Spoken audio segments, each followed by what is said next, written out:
And I'm very lucky to have grown up here in the United States. I'm the daughter of a veteran. My partner is a physician at a military base where he sees every day the firsthand accounts of the ultimate prices that people pay for this country. And that is why personally I cannot be part of a network funded by the Russian government that whitewashes the actions of Putin. I'm proud to be an American and believe in disseminating the truth. And that is why, after this newscast, I'm resigning. And that was March 6th, ladies and gentlemen. And we are joined right now by the woman who resigned from RT TV. And she is, of course, Liz Wahl. Hello, Liz. Hi there. Hi, Steve. Thanks for coming on. Okay, so before we get to why you resigned, and I saw a piece in Politico magazine that you wrote, which is titled "I Was Putin's Pawn." Explain to us how you wound up at RT. Well, they reached out to me. At the time, I was living 8,000 miles away, reporting on this island called Saipan. They had reached out to me, and I guess they saw one of my videos, one of my reports on YouTube.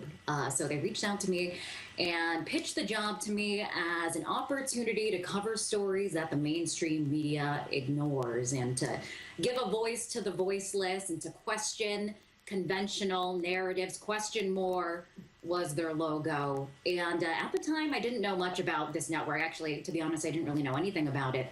And we had some Skype interviews. We had some subsequent emails, and asked about independence, journalistic independence, editorial independence, and the news director kind of scoffed and said that we would be covering domestic issues. And then I used it as, I thought it was an opportunity to come to DC and cover important stories, national and international stories. But the longer I was there, the more I realized what the network was really about, especially now in light of current events. I'm seeing it, or I saw it, as a tool for, Russian propaganda is what it comes down to. So you started there in December of 2011, I believe, or September of 2011, when you went to the DC Bureau, as you describe it in this piece of Politico. Give me, this was a straw that broke the camel's back, so to speak, the Ukraine invasion. But give me another example. Were you getting the feeling, because you were there, almost 3 years or 2.5 years, were you getting the feeling all along, was it growing, that this is what it was, that it was a propaganda tool for the Russian government? And if so, give me some examples before the invasion into Ukraine and how you were forced to cover that story. What else might have led you to that belief? Yeah, I understand what you're saying. When I first got there, I think there was kind of, I think it's, it became more clear what the agenda was. Some of it was kind of harmless. We covered Occupy Wall Street, for example, obsessively. And even, it was our top story. We covered it nonstop all day. Even as, we led with it. Even as it was winding down, we just were obsessed with covering this story. And you're wondering, why are the Russian managers pushing this? Why are we so obsessed with this story? And then you kind of think about the motivations behind why we're covering what we're covering. I think, to be fair, probably MSNBC, NBC, CBS, and ABC covered it probably as aggressively and as supportively as RT.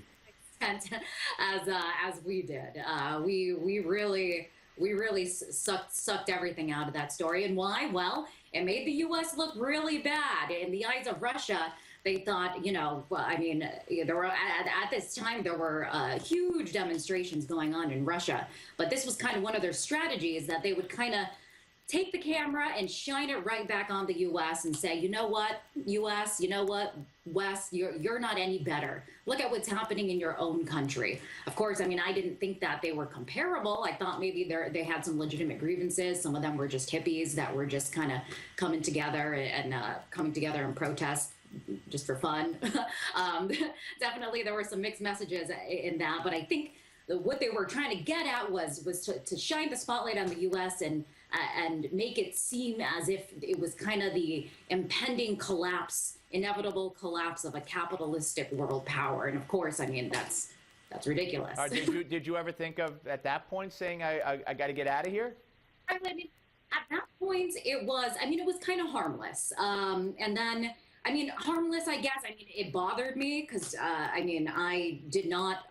My political views did not align with the political views of some of the folks that were working there. But I tried to use it as an opportunity to cover stories that I thought were important, and I was hired as a reporter, not as a propagandist. So I said that I would stick to that. And as time went on there, yes, I saw things that disturbed me. I wasn't directly involved in some of the coverage, but I would see kind of articles on the RT website, or I would see how RT International was covering world events.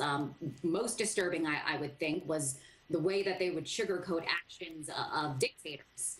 The death of Libyan, I was there for about a month, and I had to cover I was wondering how we would cover this. And I was assigned to cover, after Muammar Gaddafi had died, I was assigned to cover about a story, kind of pointing out the hypocrisy is one thing we cover over and over again, or when I worked there, and I was supposed to shine a light on how the U.S. was once best friends with Muammar Gaddafi. Senator John McCain once dined with him. So it's kind of strange. Like, that was when it came to things when it came to foreign policy. That was strange.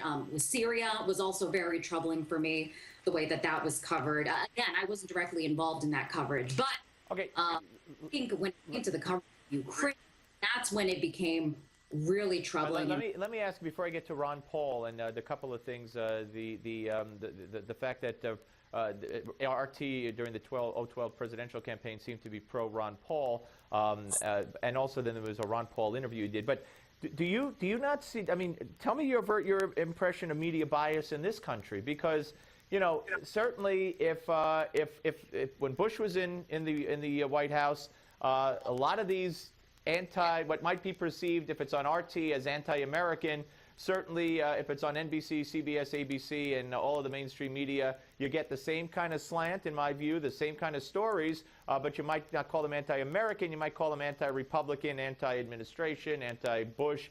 So do you see a similarity? What do you think of the American media? What do I think about the American media? Well, I think that the media is very, very more opinionated than ever. I think now that's kind of the... Is it biased? You think Fox, and I think they don't try to hide the fact that they tend to lean conservative, Republican. Well, that's one. I think, Shep Smith doesn't. I don't think Megyn Kelly does much. I think Bill O'Reilly has gone away from that a lot. I think Geraldo doesn't. I could go down the list, and they have a lot of liberal contributors that are on the payroll. But in general, put Fox aside. Do you think there's a liberal bias in the American media? I think there is. But I think that's kind of, I think there's a pressure for media to be biased in general. People like to hear opinions. They like to be told what I think we've shifted away from kind of reporting the facts, reporting stories. It's more about opinions. And I think that just the culture is very divided. And I think our media is very, very, biased. I consider myself an independent. I consider myself to be kind of socially liberal. With fiscally, I think I could fall into the Republican category. Right, we only got about 30 seconds, so Ron Paul's going to have to. People have to read the article at Political Magazine for that. But let me ask you this: where people must be asking, okay, where's she going to work next? Where am I going to see her next? That is the big question, right? Well, I'm working that out right now. I'm exploring my options. Are you offering me a job on Newsmax? Well, yeah, I can't offer you a job, but if you want to come to Newsmax, would you be interested in coming to Newsmax? Maybe. I'm exploring my options now. So. All right. Well, we'll keep that in mind. I have no authority, but glad it's on the record. Hey, listen, thanks for coming on. You're good sport, Liz Wahl. I'm sure you'll wind up somewhere soon, and we thank you. Thank you. Bye-bye. Liz Wahl, ladies and gentlemen. We're coming back with Gimme 5.